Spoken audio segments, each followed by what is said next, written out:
95% of all lifts, made or missed, and what it looks like coming off that ground. Through the floor, extend and go vertical. We don't teach bounce or bump off the thigh. Why we pull the way we do, why powerlifters may deadlift the way they do. What starts burning real fast? It's not your legs, you got a problem. What do you think that's gonna transfer on the basketball court? Volleyball, boom, wrestling stance, explode. If it is your lower back, what is that telling you? Isometrically, your lower back strength sucks.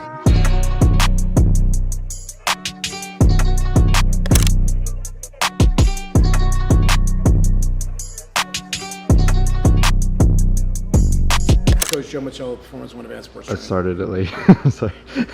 Can't work under these conditions, damn it. Hi guys, this is Coach Joe Micela with Performance One Advanced Sports Training. Today we're going to go over how we set up for our clean pull, our deadlift, but also how we would set up for our clean as well. And it's all going to start with our feet.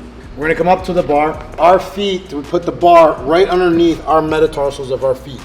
Okay, we're not going to start touching the bar with our shin, nor be far away from that, from an angle standpoint.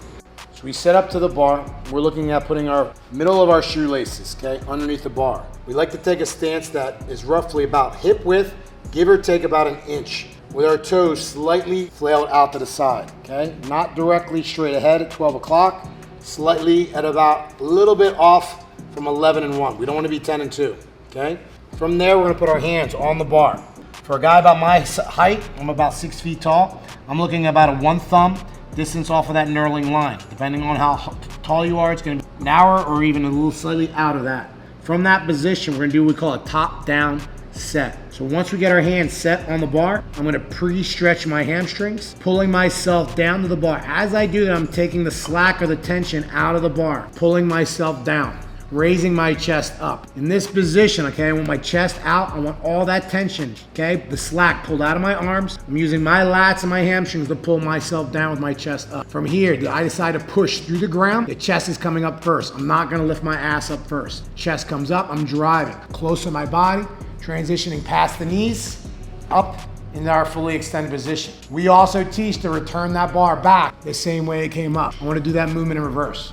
We'll step out, setting our feet first, allowing the foundation. 95% of all lifts can be determined whether they're gonna be made or missed and what it looks like coming off that ground in that first pull phase from the floor to that below the knee position. We got our hands set, getting our hook if optional, preset, pulling ourselves down. Your wrist should be neutral, not flexed underneath you, nor extended all the way back. Neutral, chest is out. Pushing through, my chest is rising, brushing the shin, past clearing the knees, no friction.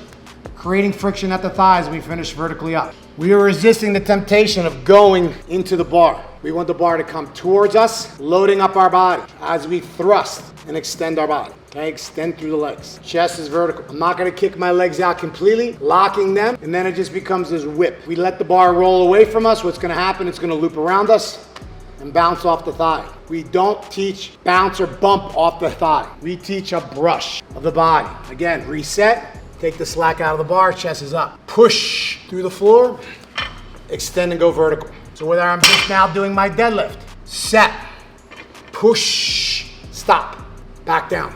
Go to our position, stop, back down, stop, back down, stop, and back down. All of those components are very similar based off the same foundation and philosophy. Push through the floor and extend up. Again, how we separate our clean pulls from our clean grip deadlift. The major difference is this one we stop at our top end of the movement at our hip, and the other one we extend up to our toes and we finish our shrug. Our setup and a start is the same. We're gonna go through our deadlift, our clean grip deadlift, top down set, pulling ourselves in position with our chest up. I'm pushing again through the floor, brushing the shin, but not grinding it. Transition past the knee, tight to the thighs, and I stop, full extension. I bring it back down, unlocking my hips, and return the bar in the same position. Now to go into our clean pull, the major difference is this the continuation up. But the first 3/4 of the movement is gonna be the same. Setting our feet, push, up. When we extend, you're looking at this movement from the side. As I extend, I'm finishing up behind my ear, okay? I'm not thrusting and letting the bar leave me or letting the shoulders go in front of me, my body. From the deadlift standpoint, push, tight, stop, back down. The clean pull set, up, back down. Both are critical, okay? Both are important, but you have to know how to use them. Why do we make them so close together? Because of that transition. The closer to the clean, the more transferable that movement is to the success of the clean. So another kind of factor that kind of separates why we pull the way we do, why powerlifters may deadlift the way they do. Or even there's a lot of Olympic weightlifting coaches that will teach pulling the bar and making it purely a back or hamstring exercise. And my philosophy, because of the mechanics of the movement, is to engage and make it more of a push of your legs. The reason why we use the back squat, front squat as major transfer exercises into the clean, into our snatch. Because the way we're back squatting with that higher bar back squat position, we're driving with our legs. We want to incorporate that as a drive with our legs when we're coming off the ground. Does you no good if you have this 250, 270 kilo back squat and your clean's 140. That means you're not efficient of using that leg strength into your movement. So I'd probably back off the squats a little bit and make sure you're pulling better. Okay, make sure you're pulling biomechanically more efficient of a drive with your legs. That first part of that movement from that floor to that above the knee position should be a pure leg drive. Your back is holding you in position, okay? Once you pass that knee, there's that extension more so with the back combined with that thrust. So if we look at it again, your first part of that movement, that first pull, lower back holds you in position. It's the thrust of your legs. If you don't believe me, take the bar and just go from floor to above and back down. Floor to above and back down. You tell me what starts burning real fast. If it's not your legs, you got a problem. If it is your lower back, what is that telling you? Isometrically, your lower back strength sucks, okay? You need to get it better. From once that passes that knee, now the back extends, okay? While you're keeping the bar close to our body. At that transition point of thrust. Boom. Two most important things we teach to be successful in Olympic lifting. Proximity to the body, keep it close, and thrust. Okay, you gotta work on that. Well, thrust comes, but once that bar passes that knee, as it goes through that thigh into that power position of your hip to go up. Farther away from our body it is, less we have to take off a thrust, and now we have to put it more in control. But I already have the control, then I can maximize thrust. Think of like a rocket. So again, passing the knees close to our body, we're going vertical and thrusting. We teach extension up on the toes. We teach vertical thrust with the shoulders, but in line with the body. Shoulders don't fall out and away from us. We don't get away. When you're also doing that pull or your deadlift, I want you to think some big ugly dude looks a lot like me is standing right in front of you and he's trying to pull the bar. Don't let him. Using the lats, keep the bar in close to our body. As we go through that close, you can't take it away from me. Back down, close. You're developing that position strength, muscular density of the lats, of the rhomboids, of the rotator cuffs, of the hamstring. That bar close to your body has to be developed over time. Once that track, that motor pattern has been developed, then thrust can happen more and more and more. If I were to take a chair that has wheels on it and I were to push it across the gym, okay, if I push it as hard as I can, it may go left, it may go right, but I want it to go straight. If I do it again, I have to go a little bit slower with my effort to make sure it goes straight. But now if I put that same chair on a railroad track, I don't have to worry about left or right. I can just worry about pushing straight. I can push it as hard as I can. Well, that's technique.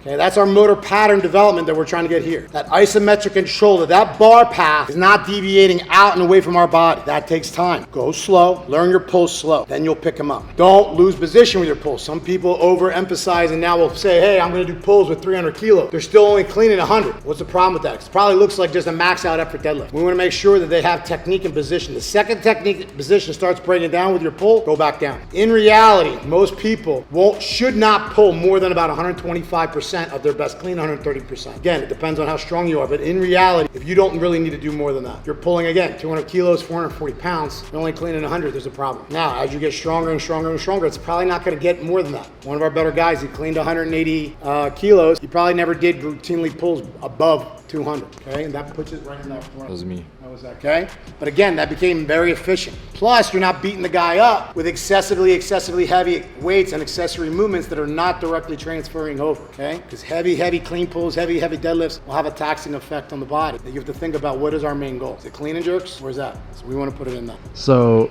like an athlete, like a high school kid, basketball kid, football kid, wrestler, would you recommend them when they deadlift to do it like a clean grip deadlift or just get as heavy as you can with a normal deadlift? For a high school athlete that's just trying to get strong or trying to learn how to do Olympic lifting? They're just trying to get strong. If anything, if it's a high school athlete, say a basketball player or somebody else, I would always do position pulls first. In our teaching progression, if we're teaching how to do pulls, we always teach a top-down set position. I'm teaching everyone to learn from that hip because of that proximity of the body, thrust. 1,000%, okay? Everyone I teach can go from their hip, slight bend position, vertical extension. Next position, mid-thigh. We're teaching shoulders over the bar, keeping the bar tight to the thigh, isometric strength, driving vertical. We're teaching that they don't push the bar away from their body. From there, I teach above the knee. Tight, tight, tight, tight, and up. Every athlete in here learns these 3 base positions. Hip, mid-thigh, and then above. Learn that, get really good at that. What are they developing? Lower back strength, glute strength, hamstring strength, grip strength, lat strength. They're learning how to be explosive. If I never get to the floor, or I get to the floor down the road, no big deal. In the meantime, I'm developing all these key athletic performance parameters. Plus, I don't have to load up a ton of weight for them to get the benefits of the movement. Because even a lighter amount of weight, like 60 kilos, for a beginner is going to be very taxing on their body. You do 3-6 weeks of that, even up to 12 weeks of that. Say now you're in season. Well, we may do that in season, but with lighter percentages, now they're working on being faster. Okay, that they're going to get a ton of benefit of that. Then when I can come back and revisit it, a longer period of time and a longer off season, then I'll make that progression to the below. We'll spend anywhere between 3 to 6 weeks at these positions, hip, mid, and above the knee, and anywhere another between 3 to 6 weeks learning below the knee, and then they'll go to the floor. And they may be 12 weeks into the program before they even touch the bar on the ground. But in the meantime, they're developing a key component of muscular density of their lower back, of their upper back, of their grip, their lats, their hamstrings, okay? Learning the fundamentals of the movement. We start close to the body, teaching the fundamentals of the movement. If I go right to the floor and try to teach them the movement,